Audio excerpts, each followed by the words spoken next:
trading and profit and loss account, question number 4 of T.S. Grewal, page number 20.62.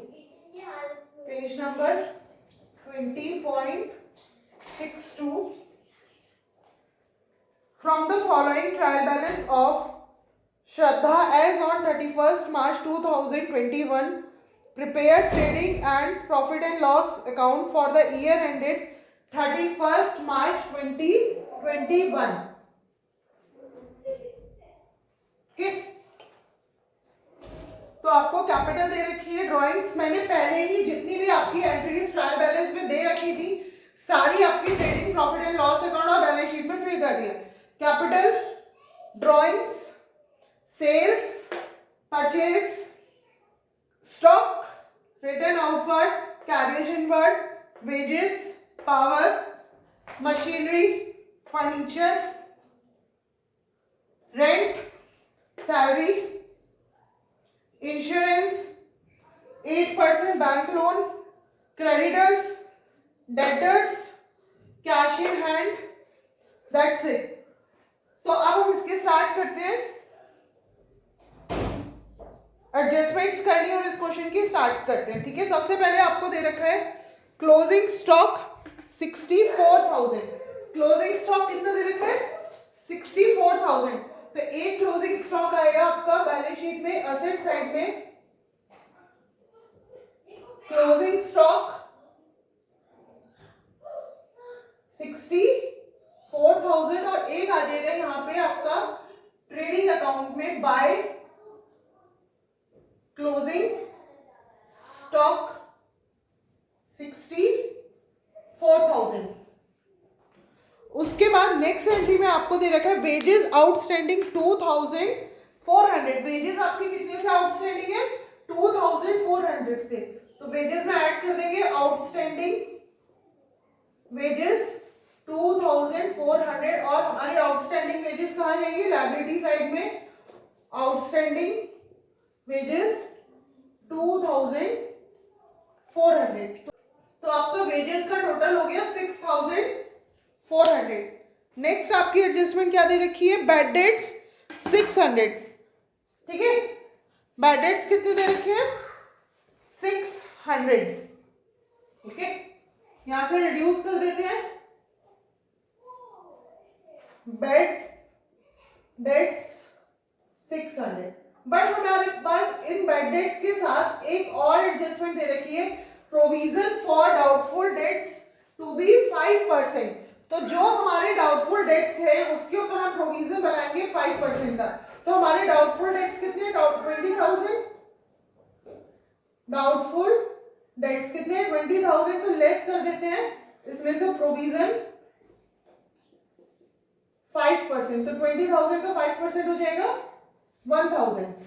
Clear? तब आपके balance sheet में bad debts कितने आ जाएंगे? 2 bad debts 600 plus provision for doubtful dates 1,000. Hello friends, कल वाली video को continue करते हैं. हमारा ये क्वेश्चन बीच में ही छूट गया था, क्वेश्चन नंबर 4. तो अभी उसे दोबारा से कंटिन्यू करते हैं. हमारी कुछ एडजस्टमेंट्स हो गई थी. एडजस्टमेंट नंबर 4 तक, provision for doubtful debts to be 5%. हमने यहाँ से 5% रिड्यूस करा था डेटर्स में से और अपनी बैलेंस शीट में लिखा था. तो ये आपका यहाँ पे हो जाएगा 19,000. नेक्स्ट एडजस्टमेंट थी rent is paid for 11 month. ठीक है, rent is paid for 11 months. That means कि यहाँ जो आपको ट्रायल बैलेंस में रेंट दे रखा है वो 11 मंथ्स का रेंट देना है. रेंट दे रखा है, सिर्फ हमने 11 मंथ्स का रेंट पे करा है. तो इसका मतलब हमारा अभी 1 महीने का रेंट आउटस्टैंडिंग है. वर्किंग नोट बना लेते हैं. किससे रिलेटेड बनाना है हमें? रेंट से रिलेटेड. तो रेंट ऑफ 11 months कितना है 22,000, तो रेंट ऑफ 1 मंथ कितना हो जाएगा 22,000 divided by 11 is equal to 2,000. So that means this outstanding rent is 2,000. Clear? तो हमारा आउटस्टैंडिंग रेंट एक तो बैलेंस शीट में आ जाएगा 2,000 रुपीज, और दूसरा आपका रेंट में ऐड हो जाएगा यहाँ पे प्रॉफिट एंड लॉस में outstanding rent working node first 2,000. ठीक है, यहाँ पे भी आप डिनोट कर दो working node first.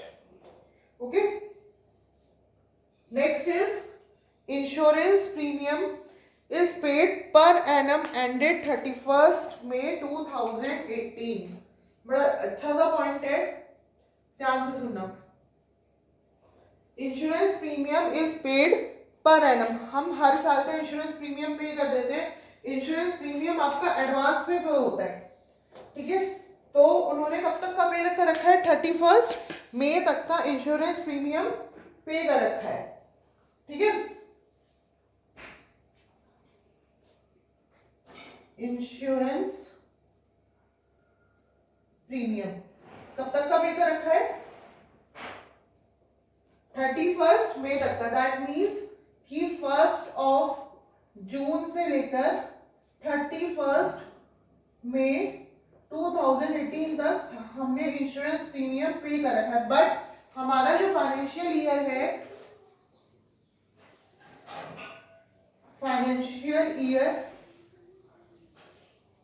ends on 31st March, so 2018, sorry, actually I have old book, that's why it's 2018, it's 2020. 2021 और यहाँ आपका आएगा 1 जून 2020. तो हमारा जो फाइनेंशियल ईयर है वो 31 मार्च को एंड होता है. तो that means so premium of 2 months is paid in advance. ठीक है, तो हमने 2 महीने का प्रीमियम को एडवांस में पे कर दिया है. तो कितना हो जाएगा आपका पूरा कितना है 3600 कितना है 12 मंथ्स का डिवाइडेड बाय 12 इंटू 2. ठीक है, 3600 डिवाइडेड बाय 12 इंटू 2 आपका 2 मंथ्स का इंश्योरेंस प्रीमियम आ जाएगा. 3600 डिवाइडेड बाय 12 इंटू 2, तो 2 6 12, 6 6 36, तो 600 आपका हो जाएगा प्रीपेड इंश्योरेंस प्रीमियम. तो प्रीपेड इंश्योरेंस प्रीमियम कहाँ आता है आपका, एक तो बैलेंस शीट में असेट साइड में prepaid insurance premium working note 2 कितना है आपका 600. ठीक है, और यहां से हम प्रीपेड इंश्योरेंस को लेस कर देते हैं. लेस प्रीपेड इंश्योरेंस प्रीमियम 600, तो बाहर आपका आ जाएगा 3600. ठीक है, नेक्स्ट एडजस्टमेंट देखते हैं 3600. Next adjustment, loan from bank was taken on 1 October 2017.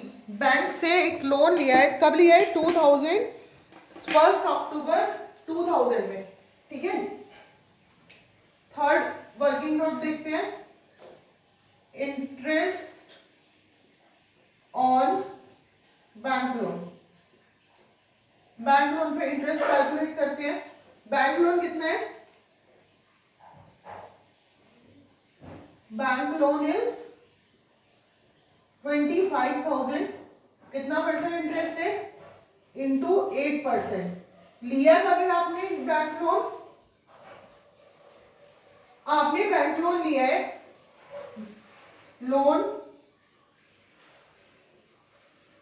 Taken on 1st October 2020. So interest will be paid for 6 months. ठीक है, अक्टूबर, नवंबर, दिसंबर, जनवरी, फरवरी, मार्च. तो इसे हम यहाँ कर देते हैं 6/12. 0 से 0 कट, 6 to 12, 2 4 8 2500 into 4 हो जाएगा आपका 1000. तो 1000 रुपीज क्या हो गए? Interest on bank loan. Interest on bank loan. Working note 3.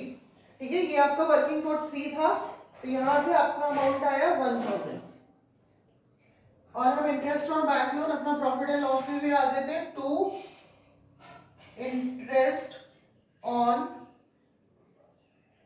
Bank loan 1000. Clear? Next है आपका डेप्रिसिएशन. ये तो हमें बहुत अच्छे से आ चुके हैं, बहुत सारी एंट्रीज में हम कर चुके हैं. अभी डेप्रिसिएशन चार्ज करना है. मशीनरी पे 10% है और फर्नीचर पे 5% है. यहां लिख लेते हैं पहले. To depreciation on machinery furniture. ठीक है, तो मशीनरी पे आपको कितना दे रखा है? 10% लेस डेप्रिसिएशन 10%. तो 5000 का 50,000 का 10% हो जाएगा 5000. और यहां दे रखा है लेस डेप्रिसिएशन 5%. तो ये आपका हो जाएगा 700. यहां आपका आ गया 700. तो मशीनरी पे था आपका डेप्रिसिएशन 5000, फर्नीचर पे 700. तो टोटल डेप्रिसिएशन हो गया आपका 5700. ठीक है, टोटल डेप्रिसिएशन हो गया आपका 5700. इधर भी इसको रिड्यूस कर देते हैं, तो ये आपका आ जाएगा 45,000. ये आपका आ जाएगा 13,300. क्लियर? अब टोटल कर लेते हैं. पहले इधर से ग्रॉस प्रॉफिट निकालते हैं.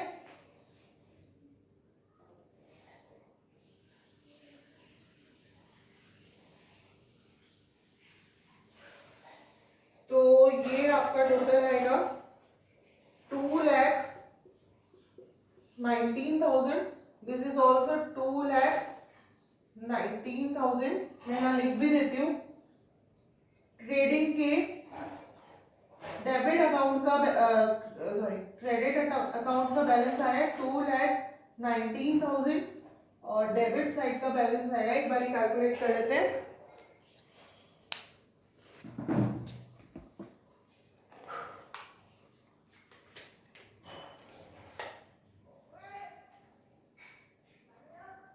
$42,000, $81,000, $1,200 plus 6,400 plus 6,000.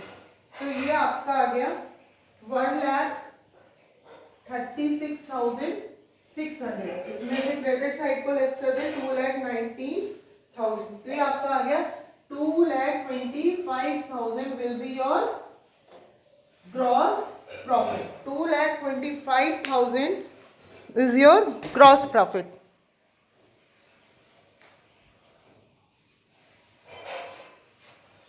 Sorry, I make a mistake. मैंने दोनों को ऐड कर दी है शायद.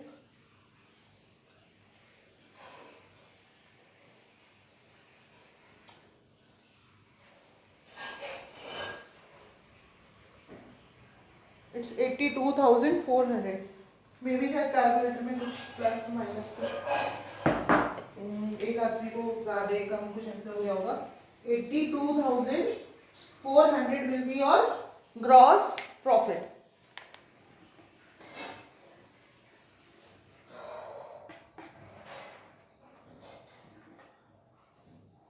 तो यहां लिख देते हैं to gross profit balancing figure is 82,400. ये आपका यहाँ नीचे आ जाएगा by gross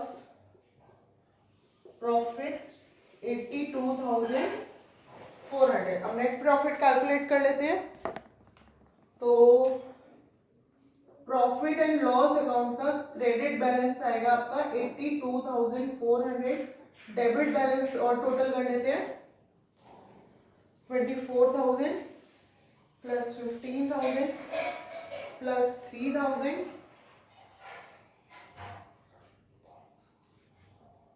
plus 1,600 plus 1,000 plus 5,700. It's 50,300. देखते हैं नेट प्रॉफिट कितना आएगा. माइनस 82,400 32,400. तो आपका नेट प्रॉफिट हो गया 32,100. यहाँ टोटल लिख देते हैं 82,400 82,400.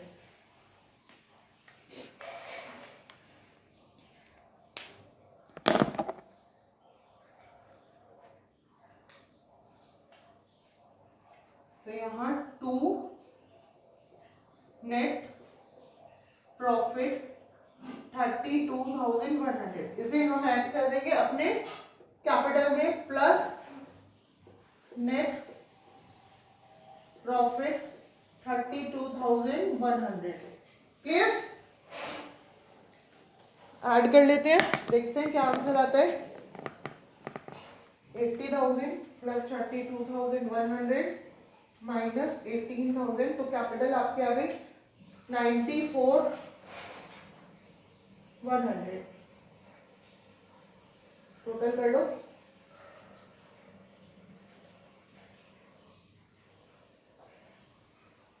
Plus 26,000 plus 18,900 plus 4,400. ये आपका आ गया 1,43,400. क्रेडिट साइड का बैलेंस देख लेते हैं. एसेट साइड का 45,000 13,300 plus 19,000 plus 1,500 plus 64,000 plus 600. Same 1,43,400. Clear? This question number 4 will be completed.